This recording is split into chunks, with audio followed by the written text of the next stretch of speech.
Une voiture qui est sans doute la plus belle de la gamme Peugeot en ce moment reçoit maintenant une mise à jour intéressante, un restylage. Mais la question c'est, pourquoi la Peugeot 408 vit-elle dans une espèce de petite niche? On va le découvrir avec Thomas Nautico Fuel en 4K, plein écran, en intégralité. Allons-y ici avec le nouveau vert flair qui va parfaitement avec le fond. Regarde ça, ces fleurs ici. Certaines, tu vois, ont des fleurs jaunes. Ça a aussi des nuances jaunes dans la peinture quand le soleil la frappe. Ça a l'air vraiment superbe. Et effectivement, je trouve que l'avant est déjà magnifique avec ce restylage. Avec la mise à jour, tu as en plus de nouveaux feux diurnes verticaux ici à l'avant. Et puis l'emblème éclairé ici, le badge Peugeot. Ah, mon ombre est bien pratique en ce moment, on le voit mieux comme ça. Et la GT qui est bien là, cette finition possède aussi les matrix LED. Voilà les feux de jour bien visibles. L'unité principale du phare est donc ici, dans la partie inférieure. La GT vient déjà, tu sais, avec un peu d'équipement en plus. Donc je vais surtout jeter un œil à ça à l'intérieur. Pour les roues, on partirait sur du 17 pouces pour l'hybride léger. 19 pouces de série pour l'hybride rechargeable ou l'électrique. Option jante, 20 pouces ici. Les plus grosses disponibles ici, dans ce style asymétrique. Du coup, ça réveille un peu mon toc parce qu'elles ne sont jamais comme au même niveau. Ouais, mais ça déclenche mon sens de la beauté parce que c'est un magnifique cadre stretch rule. 4 mètres 69, 185 pouces. Et je pense que ça le rend aussi tellement saisissant, vraiment unique dans cette gamme. Bien sûr, le Peugeot 3008 est un peu plus pratique pour la famille, mais celui-ci, il mise tout sur le visuel. Très moderne aussi ici, avec les feux arrière et le lettrage Peugeot illuminé. Visuellement, c'est vraiment superbe. C'est bien la finition GT, mais ça indique plug-in, car apparemment, en mettant le badge plug-in ici, on ne peut pas simultanément apposer le badge GT. Donc le modèle électrique aurait E48 à gauche et là, il y a GT à droite. Mais dans ce cas, tu ne pourrais pas mettre le pack plug-in. Et ce revêtement noir très marqué ici, en bas, c'est surtout du plastique noir brut. Architecture à traction avant. On commencerait par l'hybride léger 1,2 L, 3 cylindres.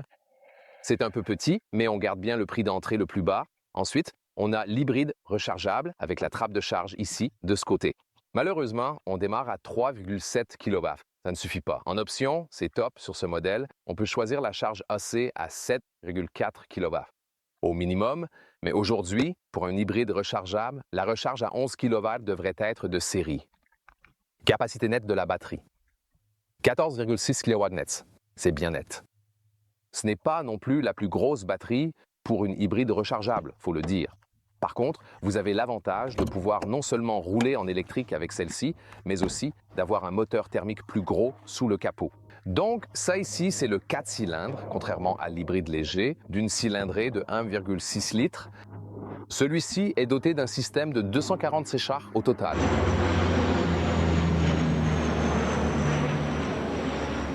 Waouh, ça a vraiment l'air impressionnant. On a droit à un spectacle aérien gratuit. Et ça, merci beaucoup.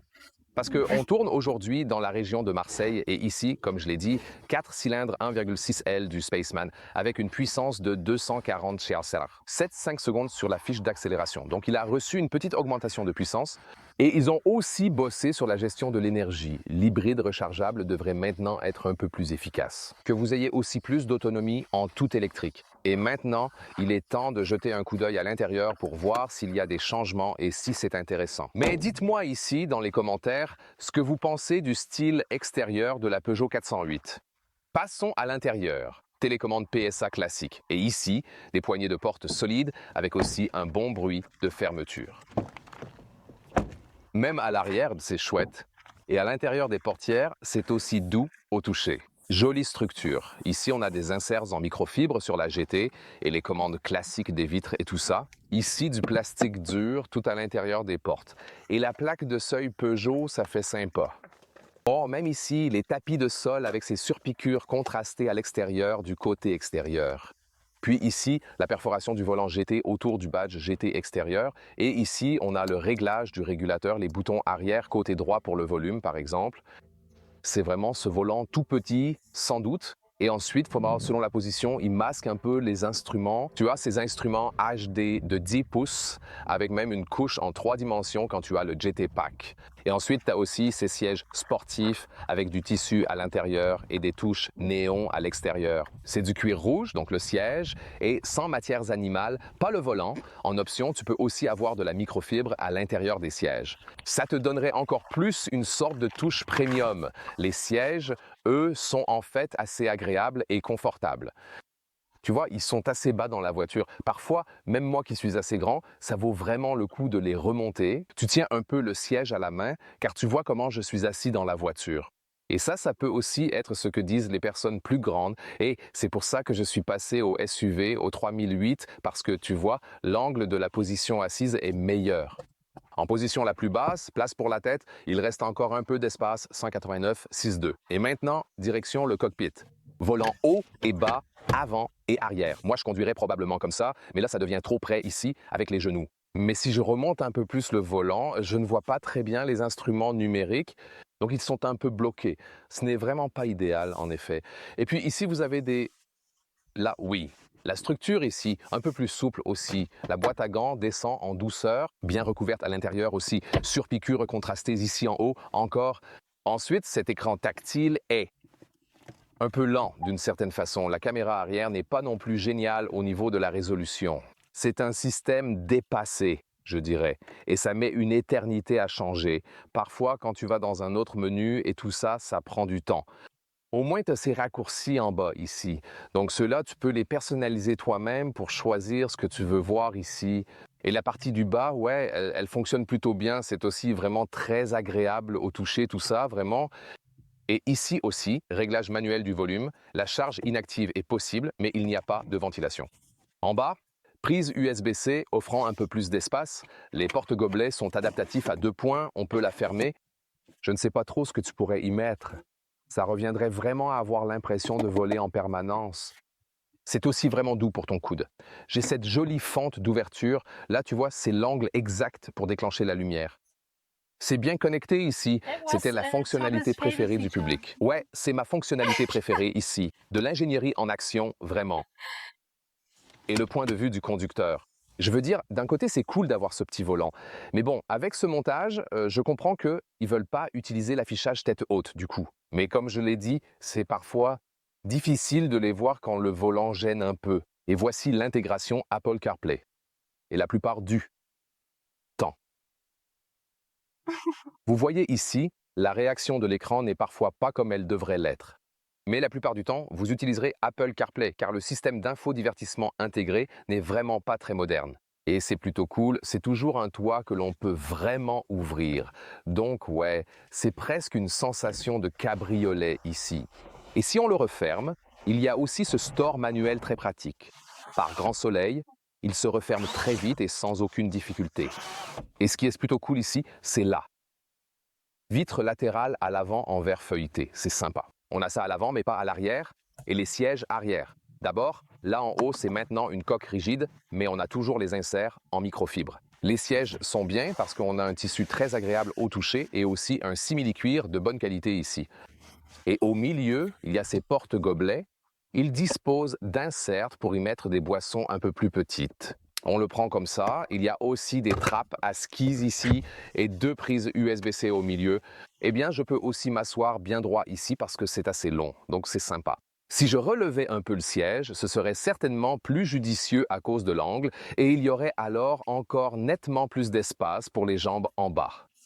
Vous voyez, ce n'est peut-être pas la position la plus idéale pour un adulte grand ici, mais cela montre bien que je pourrais quand même m'asseoir ici. Ça peut sembler un peu bizarre, mais en pratique, ça fonctionne très bien. Pour le coffre, on a 6 valeurs selon Mild Hybrid, hybride rechargeable, électrique et la présence ou non du système audio focal. Celle-ci, pire config, 410 LEL, hybride rechargeable et doté du système audio focal. Donc vous avez le moins d'espace, mais ici quand même, la valise à roulettes tient verticalement en dessous et ensuite on a une longueur normale de 37 pouces ou 94 cm. Largeur d'environ 1 mètre, 40 pouces. La hauteur, la plus limitée avec l'hybride rechargeable, est d'environ 60 cm, 24 pouces. Et la longueur totale, 4K full length, Jusqu'au siège, ici c'est 1 mm 75, 69 pouces. Donc c'est plutôt pas mal. Mais bon, on perd de la hauteur ici à cause de cette ligne de toit. En dessous, avec l'hybride rechargeable, on peut quand même ranger un câble. Et puis, il y a aussi ça, ah oui, normalement, je crois, c'est comme ça ou un truc dans le genre. Il y a aussi, genre ici, ce crochet accroché. Donc, si tu veux te prendre pour le capitaine Crochet, tu peux l'utiliser comme ça. Et d'après ce que j'ai compris, c'est comme ça. Tu peux ensuite accéder au câble de charge en dessous facilement. On commence maintenant à conduire la Peugeot 408 restylée, avec l'hybride rechargeable qu'on a ici en finition GT. De plus, on a des jantes de 20 pouces montées. C'est donc la plus grande combinaison de roues possible. Et on verra si ça peut encore préserver le confort. Bien sûr, si vous voulez, c'est plus confortable que des jantes de 19 pouces. Il est de série en hybride rechargeable ou électrique. Meilleur choix pour le confort. Et la version hybride légère, on peut aussi la voir avec des jantes plus petites. Elle est silencieuse. Ça va aussi ici pour les vitres isolantes. Nous avons le film laminé dans les vitres et ça va probablement aussi... Mais c'est quoi ça? Donc il y avait des influences dans cette voiture. Ils ont franchi la ligne continue et ils fument dans la voiture. Genre... Un constructeur te prête un véhicule qui n'est pas à toi et tu commences, vitre baissée, à fumer et ensuite tu accélères à fond, genre 200 en franchissant une ligne continue en enfreignant le code de la route. Ce n'est pas comme ça qu'on conçoit le boulot, mais oh ouais. Je ne sais pas si Peugeot est au courant. Bon, revenons à nos affaires. Donc, comme on roule ici, on est en mode électrique de l'hybride rechargeable, là à 80 km à l'heure. Allons un peu plus vite, environ 90 km/h, puisque c'est autorisé ici. On ne dépassera pas la vitesse, donc environ 50-55 miles à l'heure, et pour l'instant c'est plutôt agréable et silencieux. On sent clairement un film feuilleté sur la vitre. C'est d'autant plus important si vous avez la version hybride rechargeable ou entièrement électrique, car il n'y a pas de bruit de moteur qui pourrait. Le masqué, tu sais, bientôt, on roulera aussi avec le moteur allumé et en quelque sorte, ici, tu as un moteur 4 cylindres alors que dans la version hybride léger, tu n'as que 3 cylindres. Donc même si la batterie est déchargée ici, tu as ici juste le moteur mais avec une cylindrée plus grande. Et tu sais, rien ne remplace la cylindrée, à moins que tu disposes vraiment de la puissance électrique. Et c'est justement ça. Ici, quand tu freines, tu vois aussi sur les instruments que ça récupère. Et jusqu'ici, la transition est plutôt sympa. Parfois, tu peux pas, tu sais, y aller de manière très fluide. Mais ici, l'accélérateur et la pédale de frein sont bien réglés. Et, la route est relativement régulière ici. Mais il y a quelques bosses transversales par-ci par-là. Mais je trouve que la suspension est un bon compromis ici. Elle n'est pas trop sportive, mais non plus trop molle ou quoi. Là, quand j'essaie de secouer le véhicule de force, il reste quand même très calme. L'IA a l'air plutôt détendue aussi. Elle venait juste de bâiller, c'est en fait un bon signe. Merci. L'IA est également mon assistant GPS personnel et concrètement, elle sert à éteindre des appareils. Ces bips de vitesse agaçants... Ouais, exactement. Ouais, mais là, je pense qu'on a trouvé une bonne configuration. Et c'est vraiment fun à conduire, clairement, là, avec ce volant compact et le réglage de la suspension. Avec des jantes 20 pouces, on a un réglage un peu plus sportif. Et il se débrouille aussi très bien sur l'autoroute. On en a parlé tout à l'heure pour la position de conduite. Les sièges, eux, sont vraiment assez agréables et confortables. Cependant, la position de conduite, dans la voiture, la façon dont le siège est installé n'est pas idéale pour les personnes de grande taille. Prenons-le comme ça, parce que vous voyez, je suis relativement haut au niveau des genoux. Je n'ai vraiment pas beaucoup de place du tout pour mon pied gauche, par exemple pour le poser à côté de la pédale de frein. Ça peut être un peu mieux encore. Je trouve ça plutôt sympa. On a un toit panoramique qu'on peut fermer s'il n'y a pas de caméra qui pend. Il fait vraiment chaud, mais aussi complètement ouvert pour de l'air frais, si on veut de l'air frais.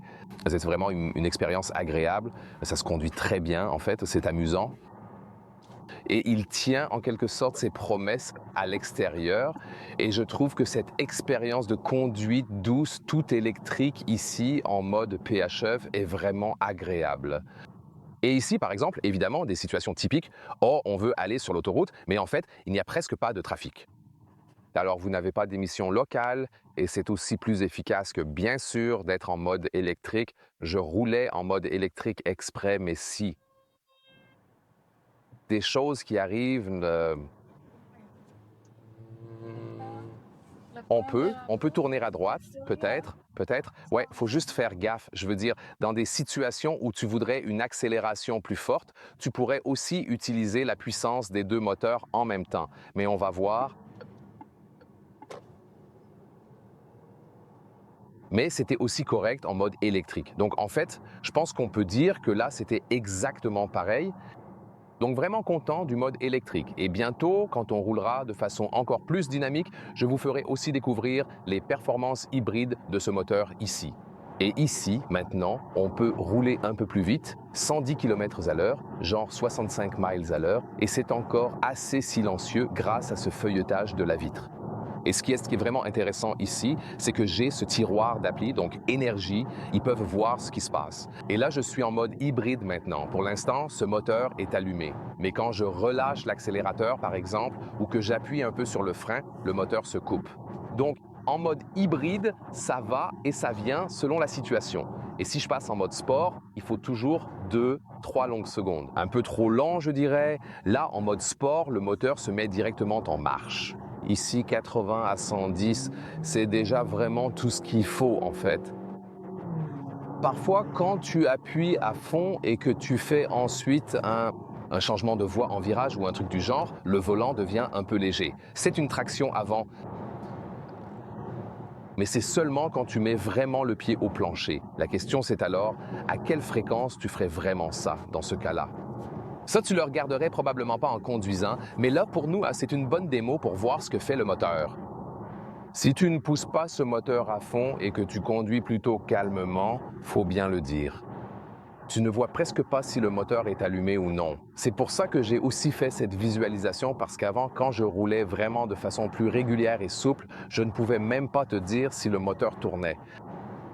Ici, par exemple, je ne m'en serais pas rendu compte moi-même. Donc je pense qu'ils ont également très bien isolé le moteur de l'habitacle. Et on a de belles routes de campagne ici pour vous. Voyons maintenant la partie agile de ce véhicule. Ouais, la route n'est pas aussi régulière que l'autoroute française sur laquelle on venait de rouler, et pourtant, ça le fait quand même vraiment très bien en fait. Oui, ici, quand il y a des petites bosses sur la route, on se sentirait bien plus confortable avec des 19 pouces. Ça change nettement par rapport aux 20 pouces. Et ici, cette direction un peu arcade, c'est aussi sympa. Et là, dans les virages, on sent que la suspension est aussi encore un bon équilibre, pas trop sportif, mais pas non plus trop orienté dans l'autre sens ou quoi. Ils ont vraiment trouvé un bon compromis, je dirais. Waouh! Ah, quel joli point de vue sur la ville de Marseille. T'as vécu les virages? Ok, c'est bien, vraiment. Assis bas. Ah ouais. Je veux dire, ça peut être un avantage par rapport à un SUV. C'est, je veux dire, plutôt un crossover, je dirais. Et c'est une bonne chose. En revanche, l'inconvénient, c'est que, comme je l'ai dit, quand t'es grand, tu te sens un peu à l'étroit, tu vois. On a l'impression d'un petit véhicule, ce qui, d'un côté, c'est bien pour conduire, mais de l'autre, pas génial pour les grands, tu vois. Donc voilà, ouais. C'est un peu selon comment tu veux le prendre, mais la conduite, c'est vraiment fun. Alors, t'en penses quoi? De l'extérieur, c'est sublime. La plupart s'accordent. À l'intérieur, il n'y a pas beaucoup de place. C'est un vrai souci parce que pour plus d'espace intérieur, la plupart vont plutôt vers le Peugeot 3008 côté SUV. Et là, tu n'as pas cet intérieur plutôt étriqué. Parce que bon, si tu es plus petit que moi, peut-être que c'est pas un problème. Mais si tu as ma taille ou même plus grand, là, c'est déjà un problème à l'avant. Pareil à l'arrière, il n'y a pas des masses de place, surtout pour la garde au toit et tout ça. Du coup, ça pousse les gens à prendre l'option pratique, le SUV, le 3008. Mais si tu te dis, peut-être que je ne le suis pas. Trop grand pour moi, je suis pas très grand, j'adore le look extérieur et je suis vraiment bien installé. C'est donc un chouette moyen de conduire un véhicule très séduisant visuellement et parfois, il y avait aussi de très bonnes offres de leasing. Et puis tu pouvais te dire, peut-être que je peux l'avoir à un prix correct et conduire ce véhicule au look plutôt cool. Cependant, comme il roule très bien, tu sais, c'est aussi sympa à conduire. Le prix catalogue reste quand même assez élevé. Faut faire gaffe au leasing, ça part de 40 000 € et si tu prends l'hybride rechargeable GT. Facile, plus de 50 000 €, 55 000 €. La finition haut de gamme culmine à 56 000 €. Et c'est bien sûr trop cher pour le véhicule. Franchement, je peux le dire. Après, ça se tient si tu as aussi de bonnes offres de leasing. Et la 408, t'en penses quoi niveau look? Commentez ci-dessous. Voyez d'autres vidéos Peugeot.